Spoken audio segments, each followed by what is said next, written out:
आज मैं बहुत कहीं आज हूँ मो पास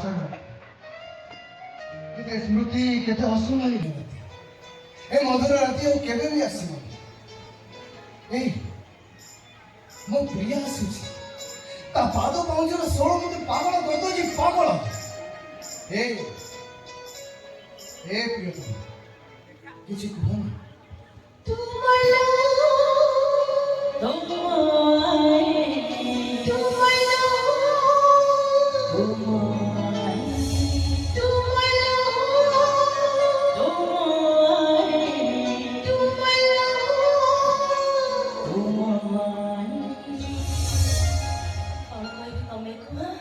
सते तमे ना भारी भल अरे मैं तो विश्वास कर पानी तमे मो पाखे अछो विश्वास होनी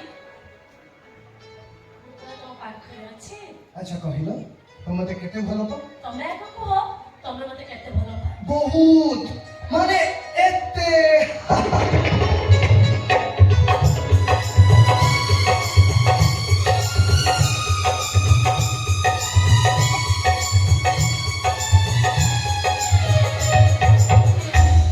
तमे मते केते भलो पा वो भी तुमको बहुत भलो पाए माने मो जीवन ठारे गधे क्या माने एते ए राति रे महक मुझे पागल कर दो जी पागल आसन हमें दुहे मिसे हमरे बासर राति को एन्जॉय करबो अरे बाबा एते व्यस्त खाए की सारा रात पूरा कहछे किंतु मु अपन आसन अरे आसो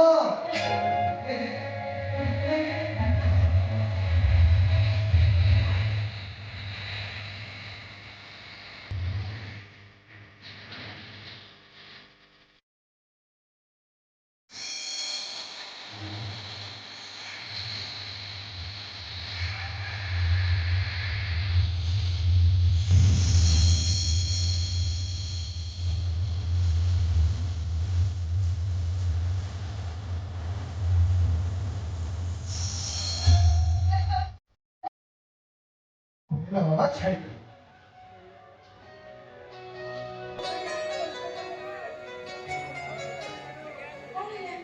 तुम मुझे आशीर्वाद करबनी आशीर्वाद करूछ हम प्रेम इतिहास रे लिखा बाप रे अधिक होई गेला बदे अरे ना ना मो हृदय कांथरे लिखा तमरी मो मन आईना रे तमरी प्रतिछबि हम आखि केवल तमरी छे बाप रे बाप तुम इतने रोमांटिक तुम रोमांटिक सतो हेले तम भली सुंदरी को देखिले मो मन कम हो जाउछ अच्छा कहलो आज वाली बास राति रे तमे मते कोन गिफ्ट देबो कौन गिफ्ट देबी कौन देबी कौन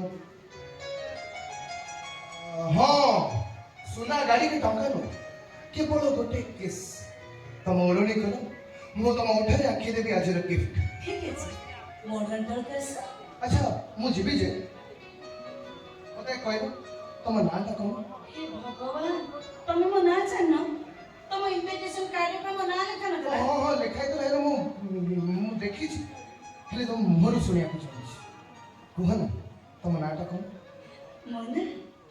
मोना बन्या कन्या ओ बहुत सुंदर आ डेरी कर कहीं एबे मॉडर्न ड्रेस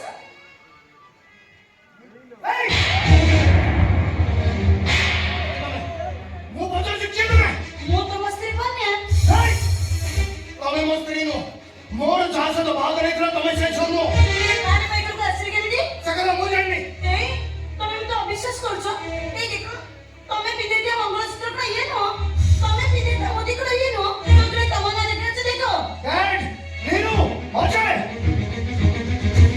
अरे की कोदर चाहछो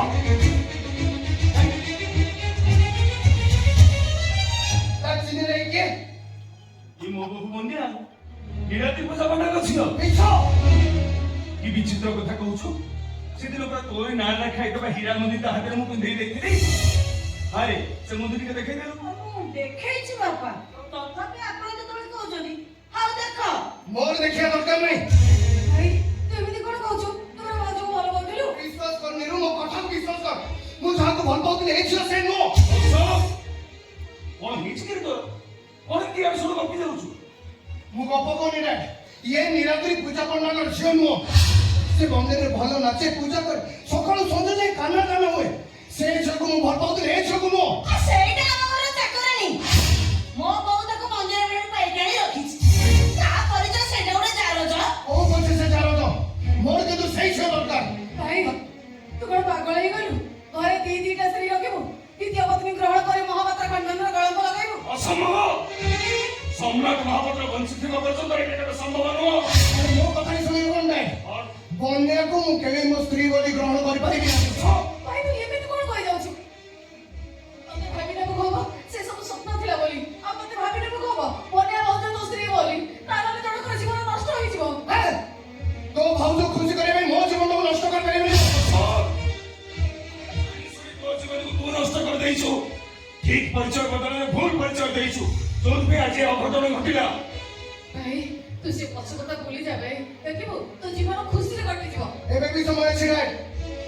ଏଇ ଝିଅକୁ ଏବେ ଘରୁ ବାହାର କରିଦିଅନ୍ତୁ।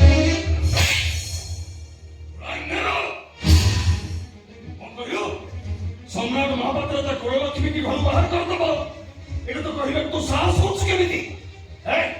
ପାରୁଛୁ ଯଦି ତୁ ଏ ଘର ଛାଡ଼ି ଚାଲିଯା। ମୋ ବୋହୂ ମୋ ଘରେ ରହିବ। ଠିକ ଅଛି ତାର ମୋର ବିଶେଷ କଥା ଶୁଣିବାକୁ କରିଥାଏ। ମୁଁ କନ୍ୟାକୁ କେବେ ମୋ ସ୍ତ୍ରୀ ବୋଲି ଗ୍ରହଣ କରିପାରିବିନି। ଆଉ ଏଇଟା ହଉଛି ମୋର ଫାଇନାଲ ଡିସିସନ।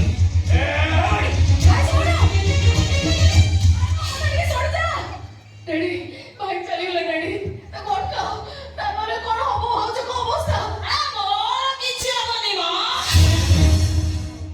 ମୁଁ ଏବେ ଘର ଛାଡି ଚାଲିଛି।